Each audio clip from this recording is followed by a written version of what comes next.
Right,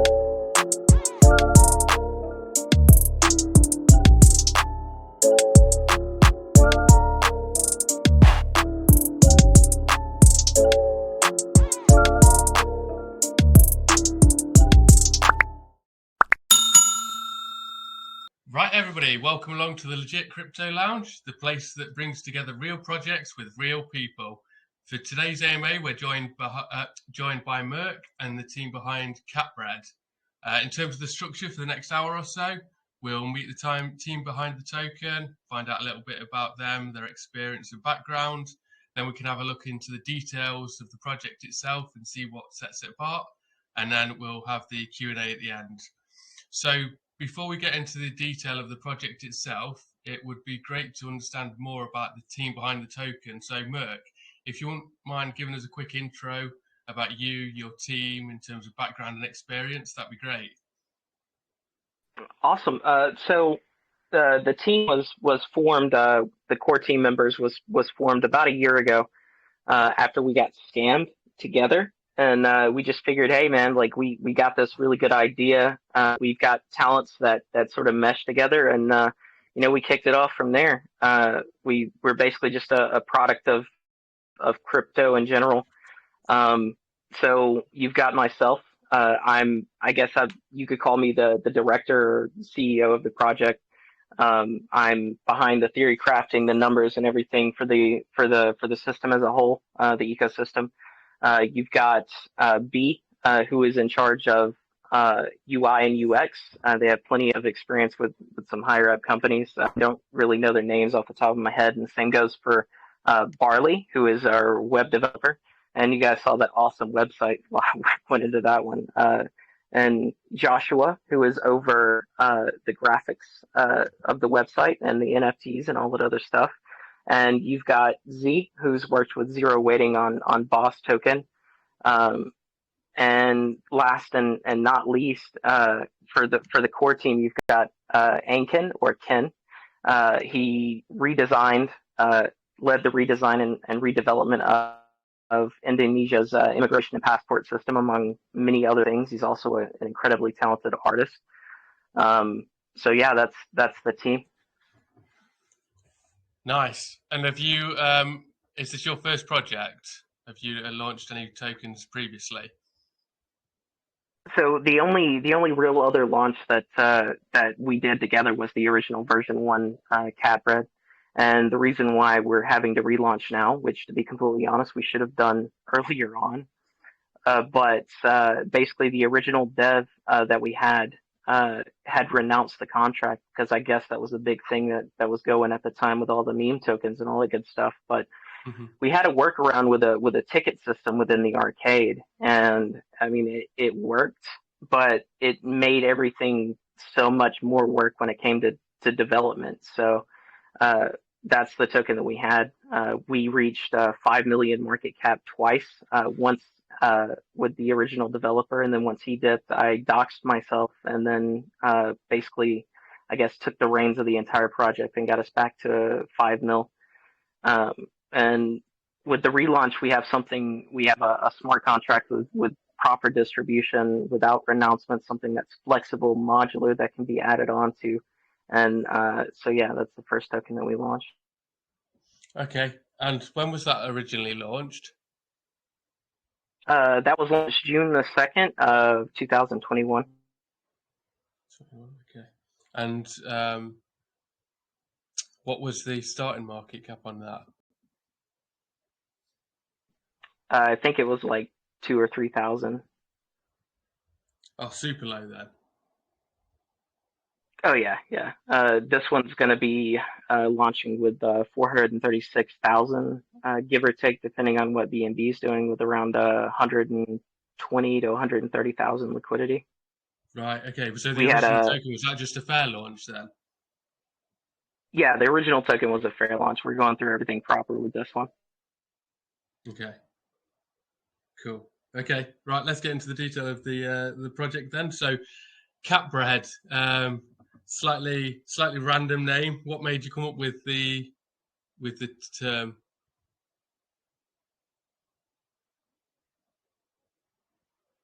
Okay, so the original dev came up with Cabred, and we thought it was an amazing idea. It's an established meme that we sort of made our own with our own art. With it as an inspiration. But to be completely honest, we kept the name because it's just something you see and you're like, what the hell's this? You know, like I want to go learn some more about this insane name and this insane icon, you know? I mean, plus a Yeah. lot of people like cats and everyone loves bread, especially in the crypto space. Well, that's true. Yeah, cats. Everybody likes cats. Everybody likes breads. Put them together, makes sense. Okay, cool. So, what's the? Tell us a bit about the utility, what you're producing. All right, so a lot of moving parts in the ecosystem as a whole. I would urge everyone to go check out the cute paper on the website to really get it, I guess you could say. Learning how to properly speak about it in these AMAs has been an experience for me. But so basically, all CapRed is it's a sustainable play to earn ecosystem that's focused on like drop in and drop out type retro gaming with retro arcade games. We're going to be launching with Flappy Cat, which is like Flappy Bird. Not as retro as the other things we're going to drop, but I really just wanted that game back because it's like the Dark Souls of Flash games, you know? So um, basically, you've got your NFTs, you've got a transactional token, you've got your NFTs, you've got your arcade. We're probably launching with a casino, which we may distance ourselves from and drop later on, depending on how regulation goes within the United States where we're based. And basically, all of these things are going to play in with each other to create something that, like I said, is sustainable. It's lucrative, something that people know exactly what they're going to get. Um, and yeah, so getting into the specific elements on how these things are going to play in with each other is, with a transactional play to earn currency, you're going to be worried about people just earning it and then dumping it. So we want to have systems that incentivize people to actually hold and utilize their token instead of just dumping it, which is a unique problem that comes with play to earn. To do this, we've got like a casino staking pool where you can stake your tokens to earn a portion of what the casino takes in. And then if regulation goes south, then we're going to switch that over to the gachapon and update the numbers for that to make sure that it does the same job. We've got the arcade where people with NFTs can go to compete in different tournaments with their chosen NFT acting as their preferred profile picture, depending on your NFT's level, which ranges from 1 to 3. It unlocks better earnings, so that drives a need for the NFTs, and for people that aren't interested in collecting the NFTs, then we have NFTs being offered in the arcade as rewards as well that they can sell on our marketplace that we're going to launch, which is going to use our native token.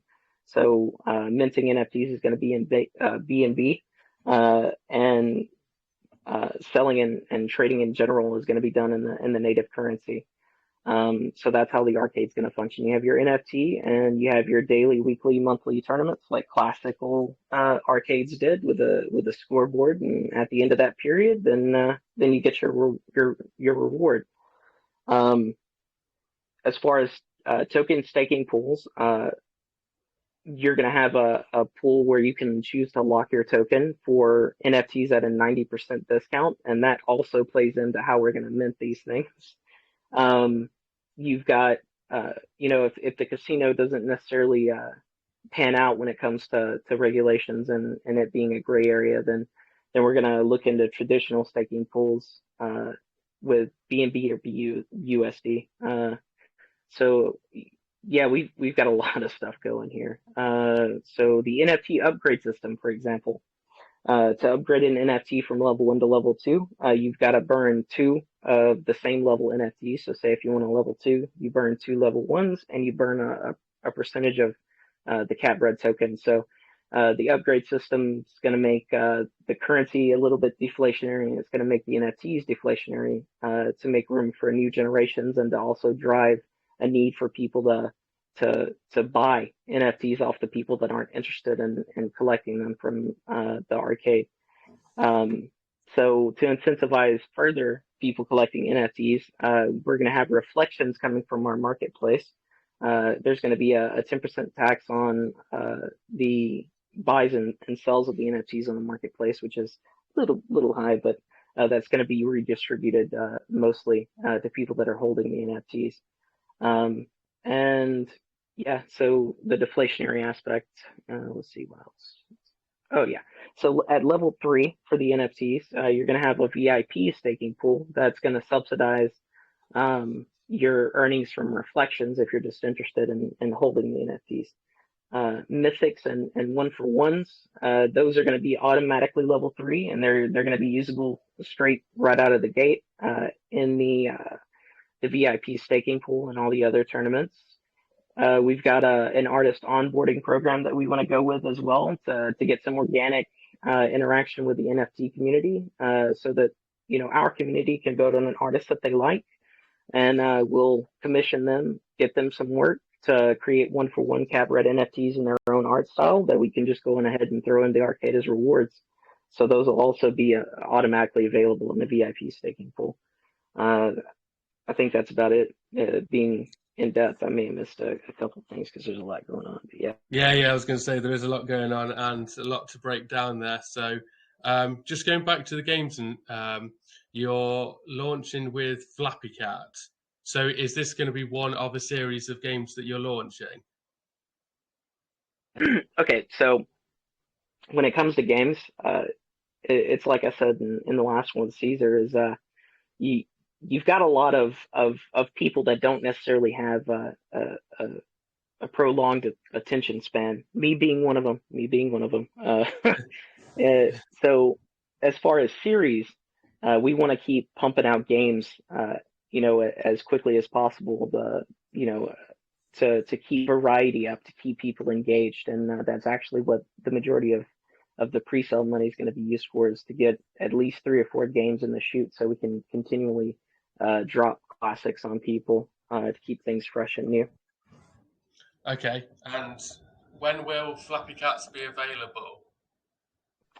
So we're looking at June as the launch for everything that's in the queue paper. The casino's still tentative when it comes to release, but we're looking at everything happening in June. NFT drops probably going to happen a little bit before, probably towards the end of this month, to bridge the gap between the tokens drop and the drop of the arcade system. Okay, and the games or the original game, is that being developed at the moment, or are you using these pre-sale funds to start the development of that? Oh no, all development for the system that's in the queue paper has already been paid for, and it's already been in development for around 2 months now.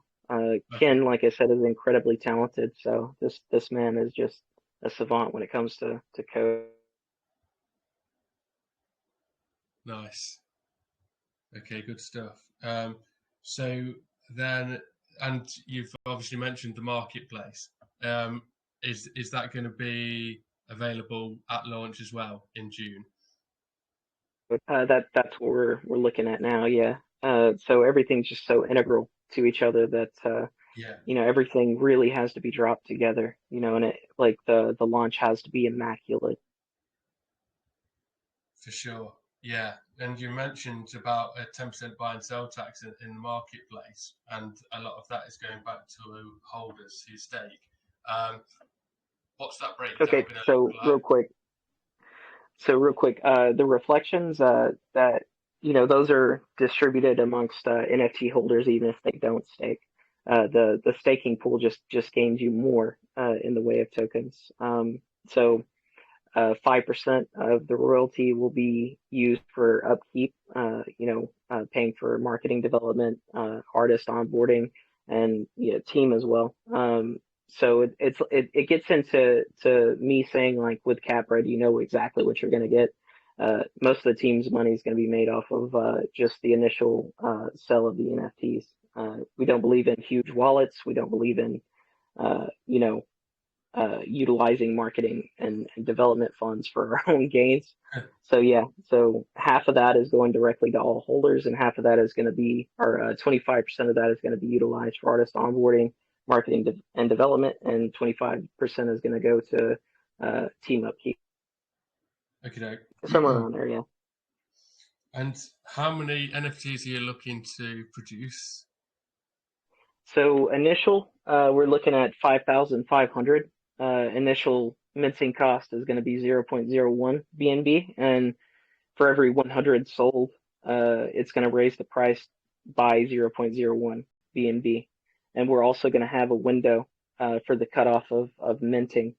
And once that window is reached, what we're going to do is we're going to mint all the other NFTs. We're going to burn a portion of them, and a portion is going to be sent to that locking pool that I was telling you about earlier for token holders to get them at a 90% discount. So you'll have a number at the top, and people have to basically race to lock their tokens to get the NFT at an incredible discount so that they can either sell them or use them to upgrade. Right. Yep, sounds good. You mentioned about rarity as well.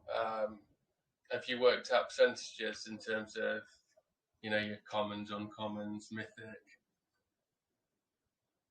So you're going to have your base cat bread at level 1, and then you're going to have your cat bread with clothing and accessories and stuff at level 2, and at level 3 you're going to have stuff like weapons and pets and things like that, and rarities are going to lie in the assets.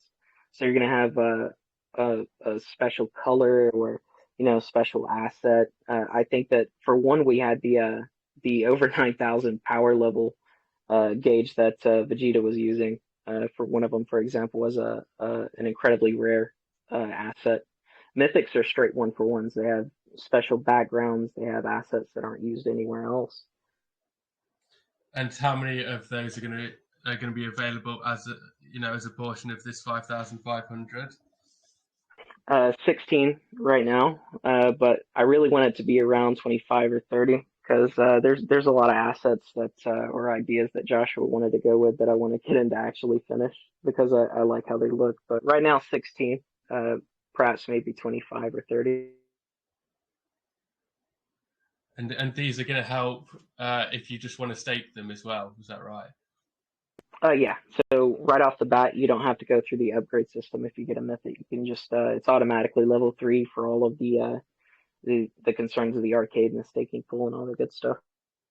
And if you worked out, relating this back to the game, have you worked out what these NFTs are going to be able to do within the game in terms of their level and how that sets them apart? Yeah. So level 1, you're going to have access to. I got to pull up the exact white paper because there's a lot of stuff to memorize here. But so your level is going to determine what tournaments you can enter, and ultimately, we want level to affect your earnings when it comes to being in percentiles. So on launch, you're gonna utilize your NFT to get into. One second here, I got this. So monthly is going to be level 2 plus.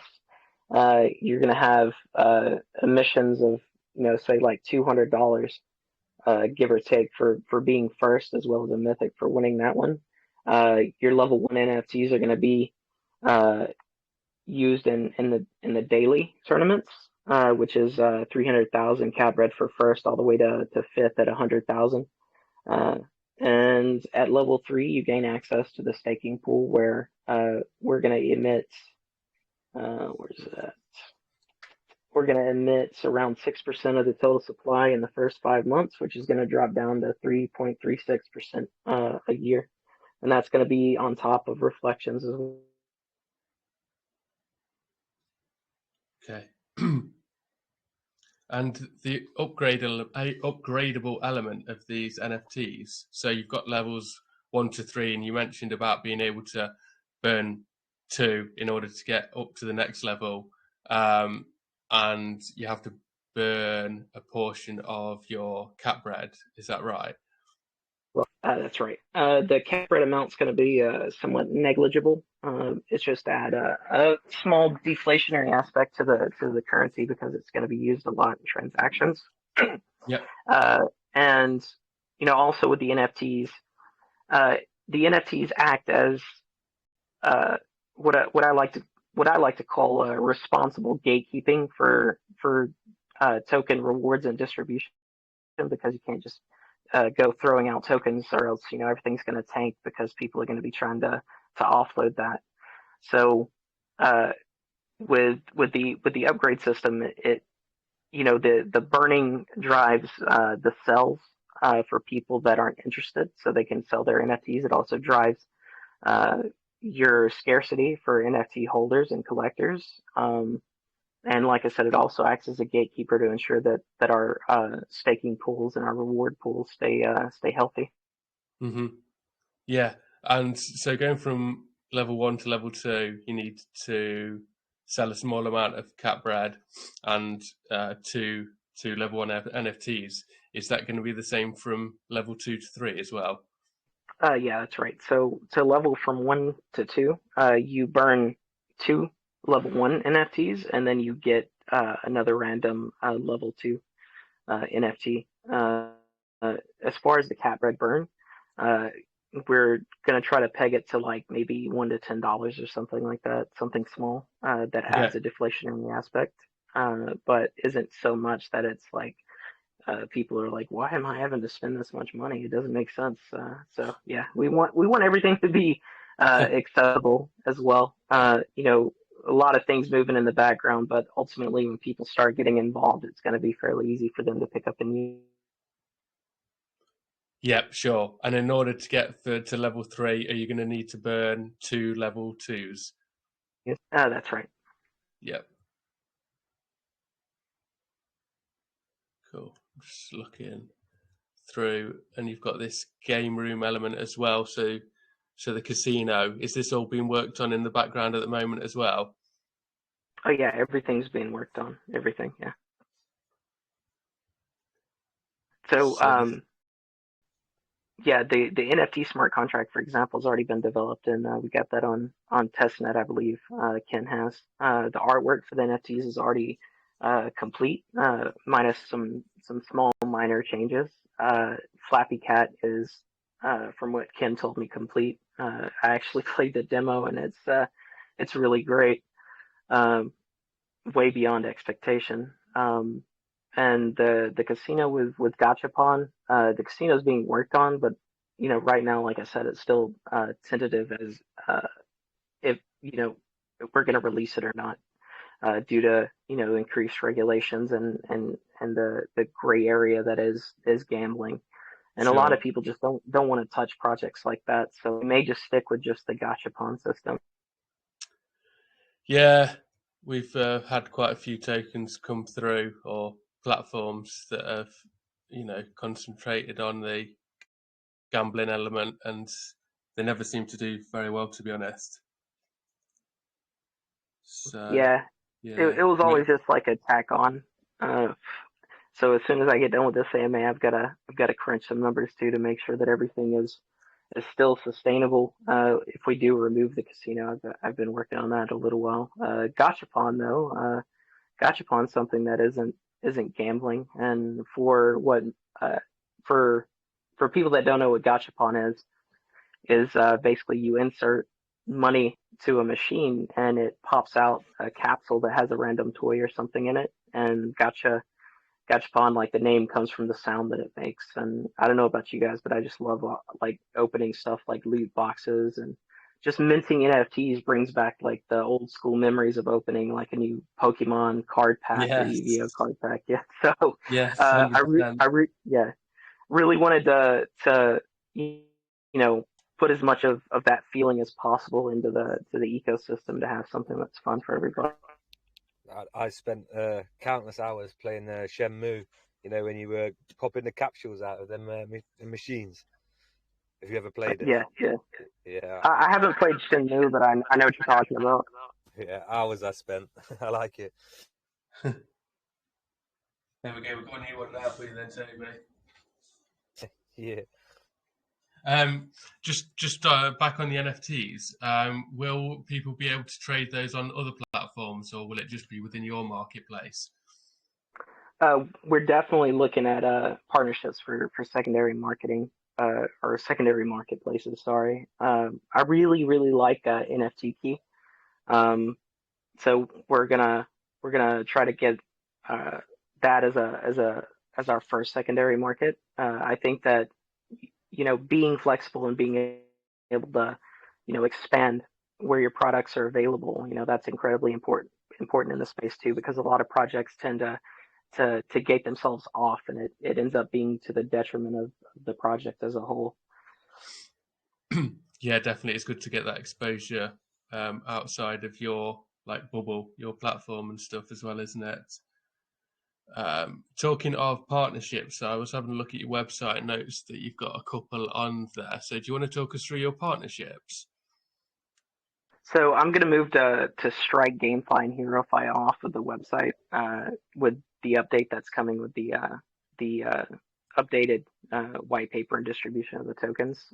We initially started those partnerships out when we were both in our infancy during version 1. So it's not as up to date as I'd like it to be. But as far as Chainlink goes, it's more of an integration of their VRF, which they've been reaching out to a lot of projects. But that plays into the casino element that we were really dead set on earlier before we were like, this is kind of a gray area. I'm not so sure about this. But to be completely honest, the VRF is basically just ensuring that your RNG is really RNG. So it's very important for people that are interested in seeing, how the randomization goes, to make sure that they're not being ripped off. Mm-hmm. Yeah, definitely. And so this Epic Hero and HeroFi, are they current partners? Yeah, yes and no. There's not much in the way of integration of their their NFTs and what they've got going on. There's not really enough there for either of us in the direction that we're moving now. Originally, when we were partnered up, we were going with more of a how do I say this?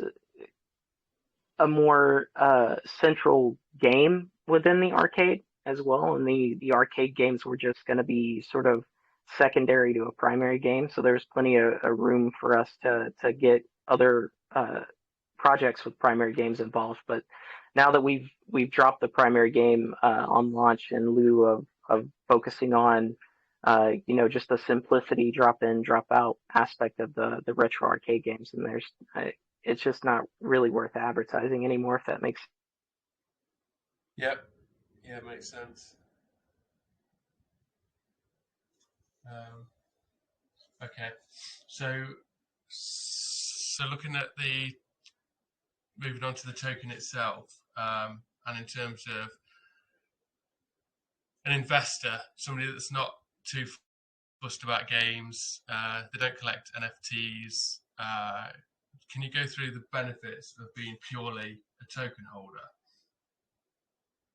Okay, so being purely a token holder, we're going to have a staking pool, a traditional staking pool that we're looking into. It's going to be either in tokens, BUSD, or BNB.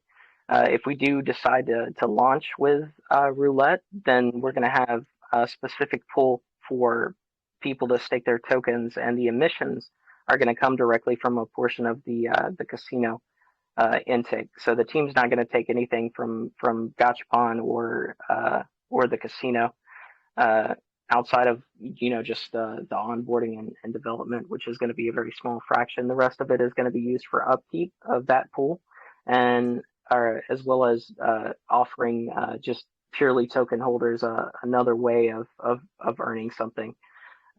That pool will also be subsidized the first month. So how it would work is the emissions for the next month are going to be collected in the pool, and then they're going to be distributed daily over the next month, which we're going to have to subsidize until the casino starts getting utilized.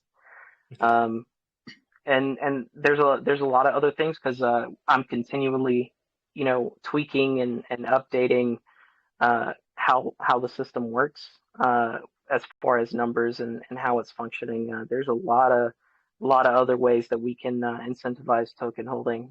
We've also got the NFT lockup, like I was telling you about, that you lock your tokens up. The amount of tokens that you have will determine how soon you get your NFT, and the number is going to be up at the top. So whatever's not minted is going to be the amount of NFTs that are available for people to do that with. And they can in turn sell their NFTs to people that are interested in collecting and upgrading their NFTs, as well as the play to earn element, which will give people that are interested in the token another route to earn income from their tokens. So a staking pool, the locking pool, and potentially the casino staking pool as well. I'm actually toying with the idea of providing reflections from the NFTs to token holders as well that stake their tokens. So that's probably another path that we're going to go down. Nice. Okay, yeah, you definitely got some good avenues for everybody involved, whether they want to play, whether they want to just be an investor in the token. So that's good to see.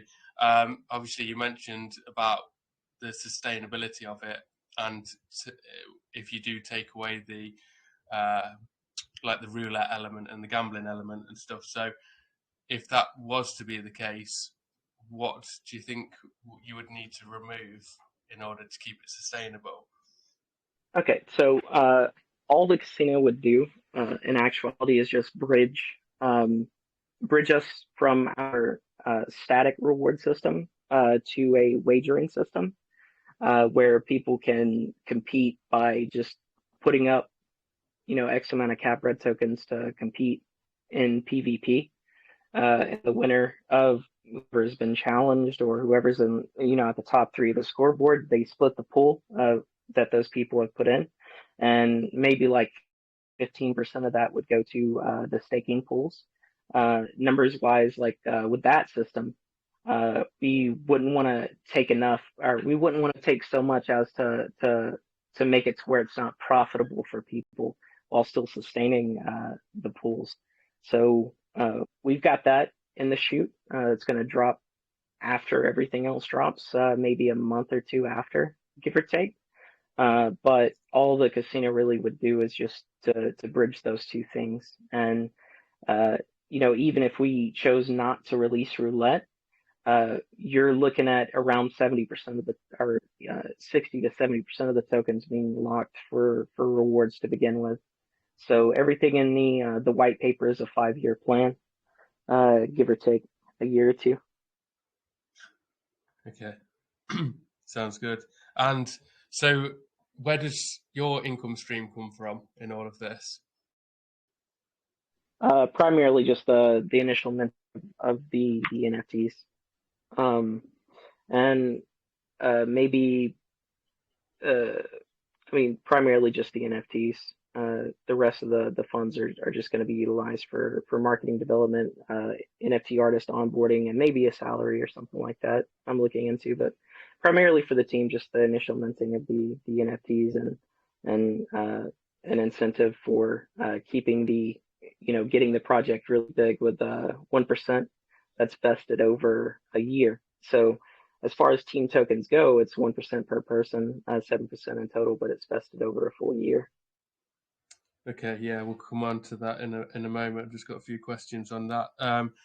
Is the plan obviously that you've got the initial 5,500 NFTs? So are you going to be producing like Series 2, V2, and all of that for your NFTs?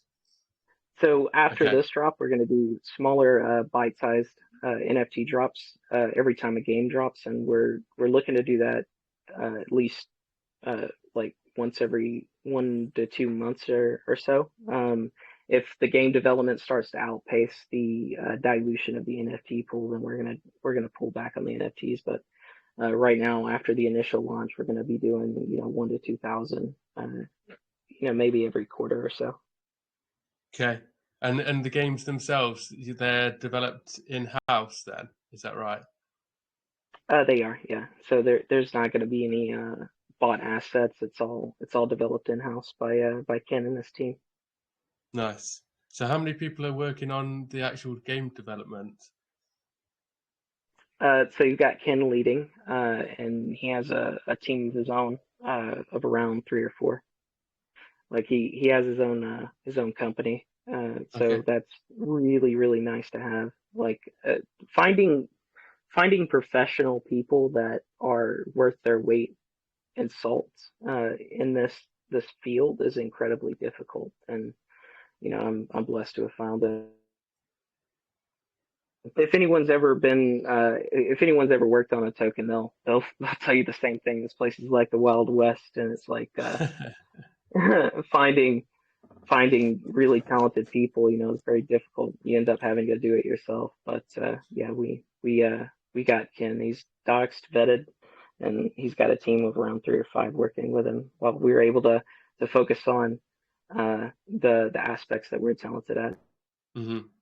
Yeah, that's great to hear, because like you said, it's the Wild West, and people will promise a lot of things and definitely not deliver unless you want to really pay a premium for that. So if you can bring it in house and develop it, you're saving on the cost, and you've got that reliability element as well, haven't you?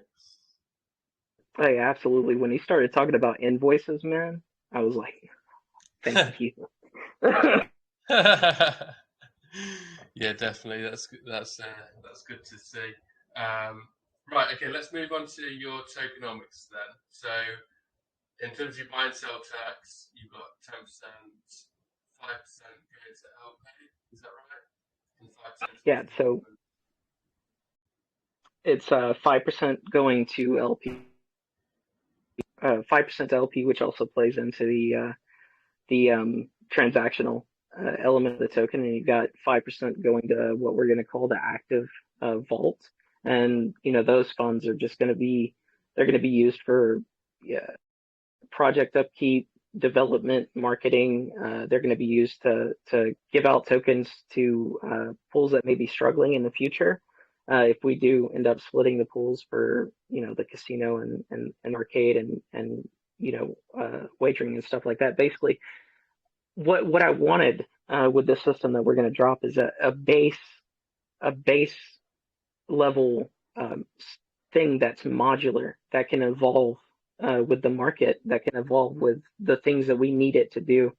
And the 5% tax going to the active vault makes that really something that can happen. Mm-hmm.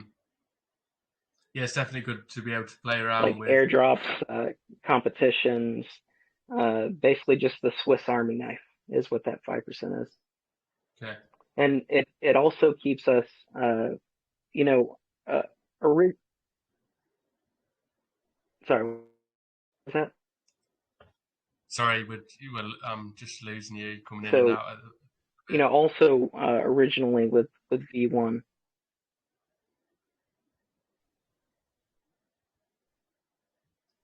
that's my mute button messing up again.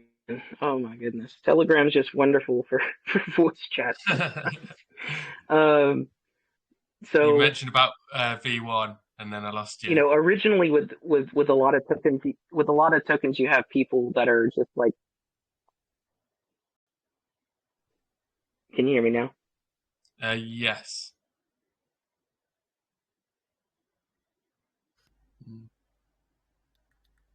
Okay. How about this? Is that better? I can hear you. Yeah. Okay, sweet. So, also, with a lot of these tokens, you have people that are like just hawks on BSC scan. So if you have a large marketing and development wallet, and say you need 5 to 10 grand to pay for the development of like say a new game or something, and you make that sell, not only does it negatively affect the chart, it also starts tripping people, like, why is the team selling, you know what I mean? So Mm-hmm. having funds available to actually develop the games and market and do tokens for competitions and tokens for other pools that may come up in the future. That's just something that we would prefer over having large marketing and development wallets. Mm-hmm. Yeah, definitely makes sense. And the 5% towards LP is pretty strong. We normally see 1, 2, 3%. What was the thought process behind putting a larger than average percentage towards the LP? I mean, ultimately, it just leads to better price stability overall. To be honest, a larger percentage, and 10% a round number. So, but yeah, like 5% is incredibly healthy, and it also adds into uh, being able to make sure that token holders are still taken care of with the transactional currency. Sure. Okay. And then moving on to the distribution and supply then. I did have a look at your website and the white paper and cookie sale. The figures, the percentages look slightly different. So can you take us through, what the up-to-date percentages are for distribution? Okay, so with the new distribution with what's on the white paper, I've got to have that amended because we had a version 1 to version 2 exchange, as well as a very small, I guess you could call it a private sale. It's only 1%, as a thank you to the community for sticking in with us and staying there and being loyal.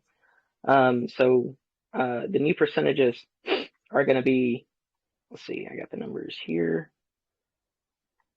Let me go to the breakdown. So 12% is what's going to be airdropped from the original version 1 to version 2 exchange. So that's 12% there. And we've got 1% that's from the stealth sale. So the numbers that are going to be utilized in the airdrops to older token holders are going to be lower than what they are on the website.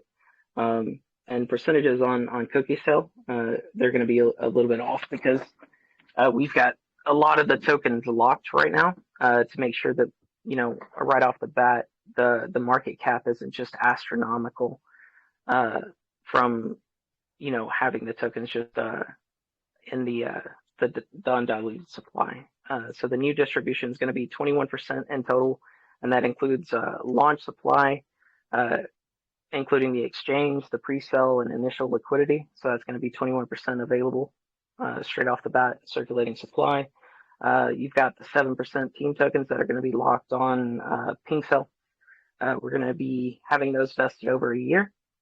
And we've also condensed the pools into one when it comes to casino and arcade, and that's going to be full 50%. And we're also going to have a separate pool for token and NFT staking at 27%. Right. Okay. Did you say team tokens locked on pink sale? Yeah. I mean, that's what I'm looking at right now, but they're going to be vested over a year. So we're gonna lock up. We also have for security, we also have a Gnosis wallet with 3 out of 5 signatures. Okay. And then, so I'm just on cookie sale at the moment. Pre-sale rate 18 million cap red per BNB. Doing a couple of figures, that equates to 0.00018 of total supply. That's per BNB. Your team wallet is 7% of total supply, which at launch would equate, based on those figures, to 388 BNB. Were you aware of that? Yeah, so those are going to be verifiably locked on launch. So those won't be available, and they'll be verified as not being available. So when you say not being available, do you mean because they'll be locked and vested? Yes, absolutely locked. When we're looking at you mentioned as well about the market cap at launch being not astronomical. What are you looking to have the launch market cap at?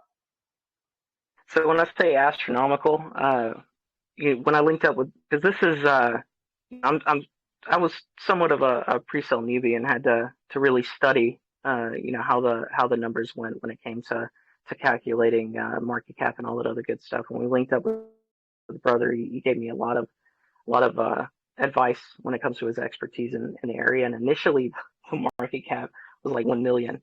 So if the tokens aren't locked, then they'll be calculated in the total supply. And at 1,800 or 18 billion, I suck at the zeros, but at the current rate that they're going for on cookie sale, the market cap, if all the tokens were released and not locked, then it would be around 5 million. So it's important to ensure that the price is stable so that people aren't able to sell their pre-sale tokens and completely just annihilate the token price. That's what I'm. Yeah. Right. Yeah. Because even if you just do a 3x, even if it does do a 3x at launch, Team Token and Team Wallet is worth like 1,000 BNB. Yeah, so that's why it's important to ensure that that's verifiably like locked on another party's locked, someone that's reputable. What's going to be, because that's vested, so how is that released, the team supply? So for the first 6 to 7 months, it's going to be fully locked and not vested, and after that, it's going to be 5% each, or not 5%, around 2% each week is what we're going with.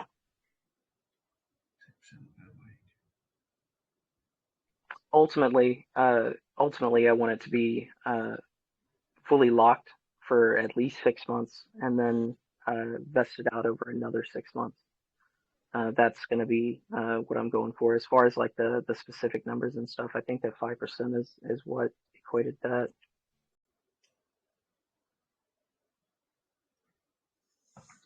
Okay. Let's move on to your actual private pre-sale structure then. Obviously, you had a V1. So V1 holders, did you say you're getting 12% of supply? Yeah, and that was just basically to utilize the liquidity in the new token, and that was 12% for the exchange. Have you been able to drain the full LP from V1? Nope, we couldn't do that because, like I said, the previous developer had that stuff locked down like Fort Knox, and that's what made development so difficult. Okay, so how long's the LP locked in V1 for? Permanently. Yeah. Oh, is it? He went the whole 9 yards. Right. Okay. This LP is going to be locked for a year, and then we'll extend it. We wanted to make sure that that everything was flexible, so that we never ended up in the position that we were in with version 1 ever again. Mm-hmm. And so, have you got any large wallet holders from V1?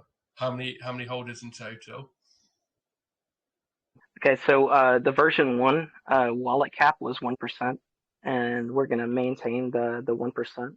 So actually, I can pull up my spreadsheet really quickly to see. So, sorry, I broke up there. Yeah. So, theoretically speaking, and I mean, no, there's not too many major wallet holders from what I'm seeing. The max here is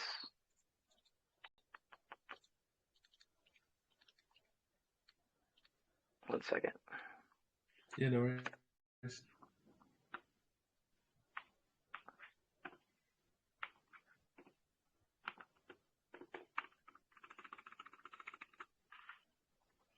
I'll give you the theoretical max from the exchange equation. Once you start dealing, and also something else from version 1 to version 2 is version 1's supply was just so large that it made doing the math for anything impossible. Right. Yeah, pain. So, are they vested or locked? The V1? No. So pre-sale V1, none of that's vested or locked. You know, doing something like that, of course you've got issues on initial launch to add on to something like people buying in and then dumping the pre-sale. But the reason why we're doing this earlier than the initial arcade drop is that it's pretty important for the token to take its natural course, I guess you could say, initially. And we're going to have things like top holder giveaways, top holder NFT giveaways, whitelisting, airdrops for top holders, and things like that to stem any dumping that occurs. But Yeah.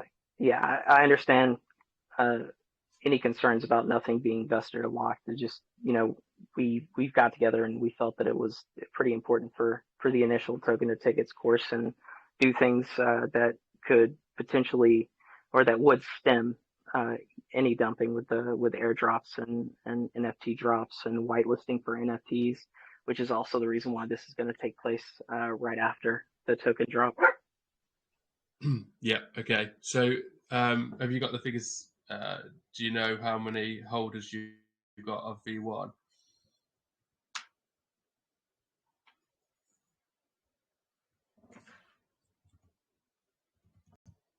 All right. So the max, we got around 200 holders from the old community that sent in their tokens from V1 to V2. And the max theoretical wallet, which I think that there's only maybe 2 or 3 of these from what I've seen on Sendens, is going to be, let's see.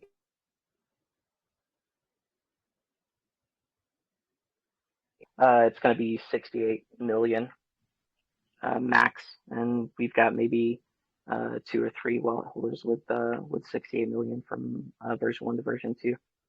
Okay. What is it? 18, 6, 4, 5. About 5 BNB worth. Yeah. Okay. You also had a community. Did you say a community sale for original holders? Did they get a discount?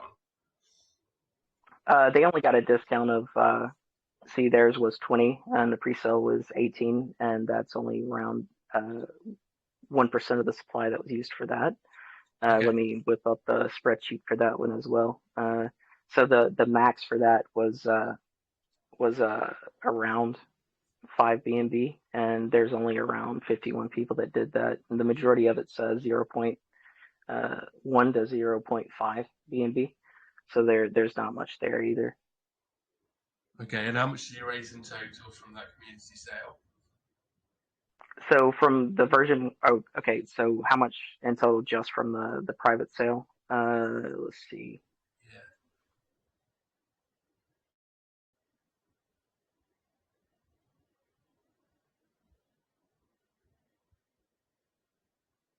So that was maybe at max maybe 15 BNB or so. Most people were just buying bits and pieces. It could have been a little bit more. I was keeping track of the tokens and not necessarily the BNB value of it, because there was a lot going on with the exchange and stuff. Okay, so 50 BNB, not a lot then. Yeah, it wasn't a lot. Yeah. Cool, fine. Okay. And have those funds been allocated? As in, have you allocated them? So the majority of those funds are going to be used for liquidity. This initial market push that we paid for is the only thing that came out of anything that was raised from the exchange or, the community private sale. So the pre-sale is going to be what's going to be primarily utilized for, getting 3 or 4 games in the chute and paid for, and the initial, or to continue marketing, if you will, to make sure that there's plenty going on and marketing and hype. Yeah. Okay, sounds good. So looking at pre-sale then, obviously doing it on cookie sale and hard cap, 200 BNB. minimum contribution 0.1, max contribution 2 BNB, and 55% going to LP. And you've just explained that the majority of the remaining funds are going towards the continued development of the games. Then is that right? Yeah. So from the calculations that I worked out, which of course changes if BNB takes a hit, which it did over the past maybe 2 or 3 days. Yeah. So I adjusted it. The market cap's going to be roughly maybe 453,000, give or take. I think this was back when BNB was like 380 or something like that. I'll have to re-up it, but this is all rough. So 453,000 starting market cap with 115,000 in liquidity. So I feel that's a relatively healthy number, you know. 453 starting market cap, did you say? Yes, with around 115 to 120,000 in liquidity. Oh yeah. It's definitely a good, solid, stable ratio. Yeah. Yeah, nice. Okay. And also keep in mind, guys, whenever the locks, before launch, I'm gonna make sure that you guys get all the verification you need to ensure that everything is locked and the Gnosis wallets and all that other stuff. So all the wallets are going to be made public. They are already, but we're going to make them easily accessible for people to see, how things are going. Mm-hmm. Yeah, that's good to see. Good to see. And your pre-sale is taking place tomorrow. What? 1800 UTC. 1800 UTC. Okay, cool. And we'll put on the cookie sale link on the Telegram so people can have a look at that. Obviously, it's whitelisted as well, isn't it? So only whitelisted wallets can contribute. It is, yeah. And so after that, then obviously you've mentioned about June. So is that's when the development of things like the game are going to be done. But when are you looking to launch the token itself? So the token is going to be launched 24 hours after the pre-sale hits its hard cap, and then we're going to go immediately into the giveaways, the NFT whitelisting, and use that to bridge the gap with the NFT drop, as well as airdrops and stuff. Because always with the pre-sale, especially if you're relaunching, initial dumps always a concern. So. Yeah, we've got a few plans on stemming that with the airdrops and top holder whitelisting, top holder NFT giveaways, special NFTs with some extra earning potential potentially. So yeah, we've really considered the initial drop after the pre-sale and avoiding that as much as possible. Yeah, I guess it's inevitable, isn't it? If you've got that gap and you need to bridge it, it's inevitable. But like you say, it's just about mitigating that. And if you can do things like airdrops to help keep the holders up, that is what you need to do. Have you got a marketing plan in place post launch? We're gonna stick with Brother. We're gonna give them everything that they need to do their marketing because we have full faith in them, and it allows us to take care of some of the other things we're doing. Once we launch our merch, we basically just want to deck out as many Twitch streamers and people with our merch as possible. A lot of on our end organic, interaction with the crypto community, especially the NFT community, while Brother takes care of calls and advertisements and things like that. But thinking about advertisements though, KuCoin doesn't really do what it used to anymore, does it? I don't even hear about that anymore. No. I don't think billboards really do anything either, to be honest. Those are more of a flex, aren't they? Billboards, I don't believe ever did anything apart from to create a bit of community hype. Yeah. For me, they are the biggest waste of money possible, because they don't translate into sales at all. It's just to help get your own community excited. Yeah, that's why I never really went with billboards initially. I've always seen them as a, like you said, a flex. Like, look at where we're at now, bro. Yeah, that's exactly what it is. So, who's developed your contract, smart contract? So Z is the one that developed the smart contract for us. He's been with us from the start. He's actually doxed over on Boss. He assisted Zero for the development of his token, as well as a little bit of the marketing. I'm saddened that he's not here right now, but he's one manning his business right now. So I think that's a lot of people now for some reason.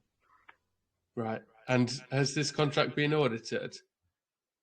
Yeah. So we went with rug-free coins to begin with, and once we get the pre-sale funds, we're gonna hit up Certic. But the audit's available on Cookie Cell. You can go check it out. Yep. It's on Git. Yeah. Can I just ask a quick question, Merc? Sure. If you can hear me, all right. Sorry, I'm still in my car, so it's just going back to the team tokens. When you obviously you said the math was hard moving over from the old one to this one. When you've done this, you realised how much initial value it was at launch. I respect that it's locked for 6 months, but it's quite high. I was just trying to get the thought process on it. Yeah. So, I didn't really consider the value on launch because, their availability, I guess, if that makes sense. But yeah, you're going to have a lot of the tokens emitted by the time that those are available. So what's your plan for using it to pay yourselves once they unlock after 6 months? What's your plan?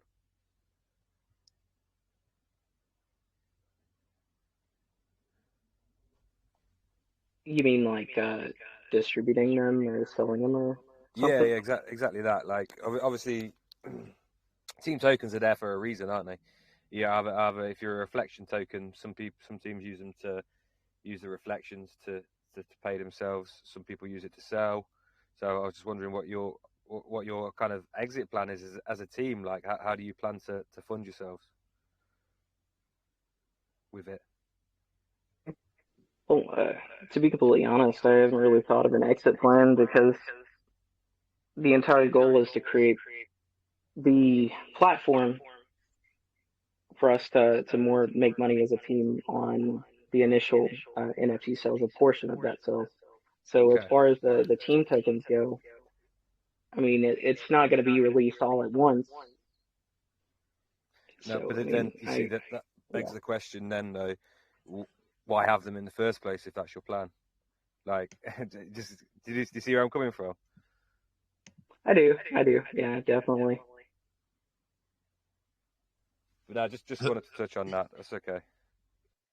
I guess, I think more of an incentive because, from my experience with some of the people that I've worked with, they'll get their initial money and just like run and not focus on the project. So the team tokens are there to sort of scale with the amount of work that's put in on the project, if that makes sense. More of an incentive to really drive the project as a whole over the first year. That was my thought process. Okay. To me, that would make sense that you had less then to encourage you to work to build them team tokens up, increase their value. Sorry, what was that? So just saying, to me, then that kind of says that that they should be worth less in order to incentivize you to work the. Well then, yeah. So I don't know if you caught that. Yeah, it's not set in stone, and speaking with people that know what they're doing, if there's an issue with calculations or concerns or anything like that, then I can address it. Like I said, it's not set in stone. Okay, Uh, but right now, it's like, yeah, 1% per person, and 0.5 for people that are advising and things like that. But I can address this. I'll work on addressing this actually as soon as we get off here. okay, buddy. I'll hand you back to Mark, man. Yeah, because just following on from that, I don't think we've had this a couple of times more recently when people have been working out their allocations and not realizing themselves that actually at launch how much the team tokens are worth. When you look at the distribution and you see 7%, it doesn't seem too bad, but because the number of tokens in the total number of tokens. Put it in this perspective that there's more team tokens than there is public supply. Like, that kind of speaks volumes.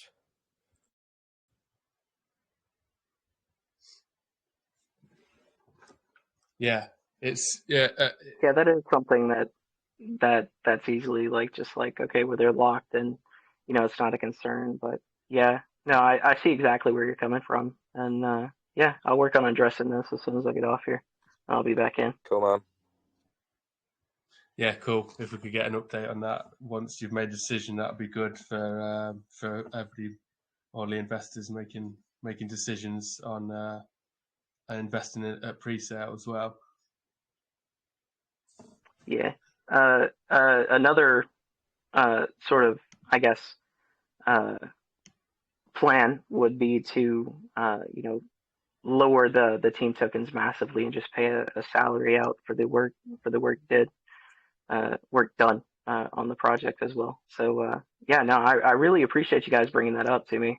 I see exactly where you're coming from now, and I can't believe that I was like I didn't think of that. Well, it's happened before as well, and we've had it before where they've said, "Oh, actually, wow, I didn't realise how much they were worth at launch. I didn't do the math properly," and it's not something that some project owners obviously do this to pull the wool over people's eyes and stuff, but also others just genuinely haven't realised quite what their allocation is worth, especially if your token does well and continues to do well.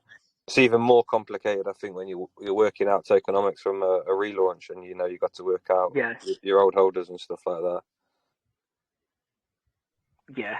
So no, I mean, like, constructive criticism is an amazing thing, to be honest, and I do truly appreciate it. It's not something that I initially thought about doing all the work on, like you said, the exchange, the conversion, and setting up the entire system.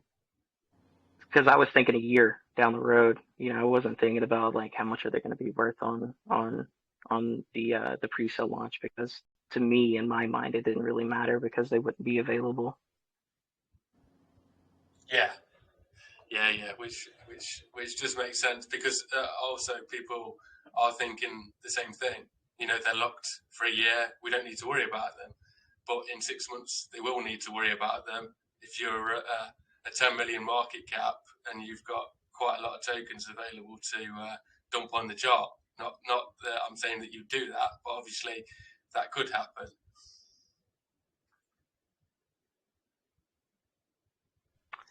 Yeah, and that's something I don't want people to think, So as soon as I get off here, I'll work to address it before everything launches.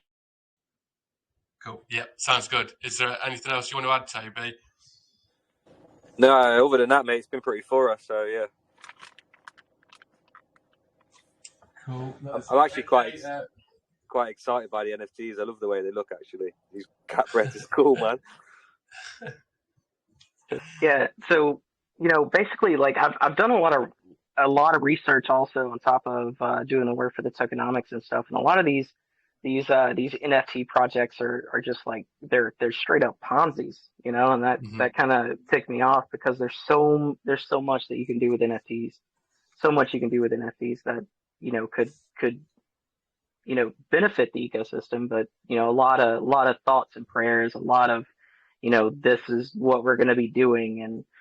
And basically with the development cycle of version 2 is, I wanted to, and we did a lot of it in silence, so that, we could just come and drop the token and then drop the arcade, just straight up, like, something else that I learned outside of, don't set fixed dates, number one, unless it's something like this with the cookie sale pre-sale that people need to know, is always, always, always, under promise and over deliver.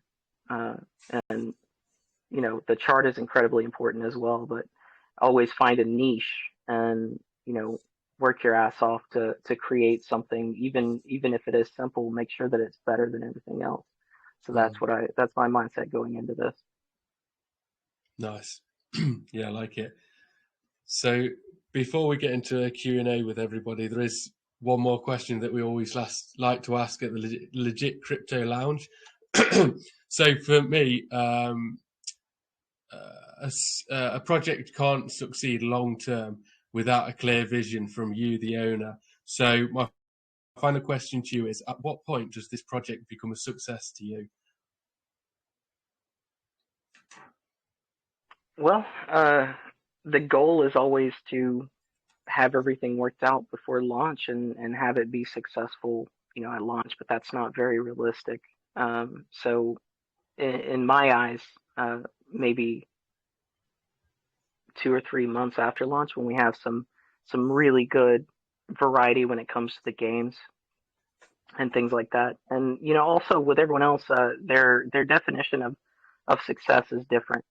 For me, it's having many people on the platform, and if we're always moving upwards when it comes to interaction, when it comes to people buying the token and the NFTs, if that's always, on a, even if it's in a slow incline up, then it's a success, in my eyes. So success for me is actually providing what I promised to people, and of course everyone else is in this field to make money. And personally for me is, once I'm able to facilitate that and still take care of the team and provide the product that I promised people that I was going to provide, then to me that's a success. Sorry. And I feel like that on launch, once we get past any of the roadblocks or the minor bumps that come along with the relaunch and come along with the pre-sale, once we get past taking care of just laying the foundation for this thing, that we're going to be good, that we're going to be successful. And so far from what I'm seeing, that's going to be on launch, or maybe a couple weeks after, once we got everything ironed out. So yeah. Nice thorough answer. Yeah, I like it. And I guess it's testament to you, the fact that you've continued the development of it, because there would have been a lot of people that decided it would have been too much hard work to carry on after the setbacks and just cancel out that V2. So it's testament to you that you've carried on and come out what looks like stronger to produce what you're going to produce in terms of the NFT collection, the games, and yeah, so hopefully it'll work out well for you. Yeah, it's all listening and paying attention, and it's just like the lockup that you were talking about. Is it's listening to people that provide you genuine critique over what you're doing, and actually paying attention and listening to that. But living, learning, and growing with mistakes is a terrible thing when you're dealing with people's money. So with this, we're coming correct, and we're coming correct right out of the gate. Yeah, nice. I like it. Always good to listen to feedback and not take it as criticism. Like you say, it's constructive feedback that helps you better the project, helps build up your community trust a lot more. So Yeah, it's good that you're doing that. And yeah, so yeah, just want to say thanks a lot for joining us today's AMA. For the purposes of this recording, I'll stop there and then we'll open up to a Q&A. But thanks a lot for joining us, Mark. I really appreciate it. This was wonderful. It was great.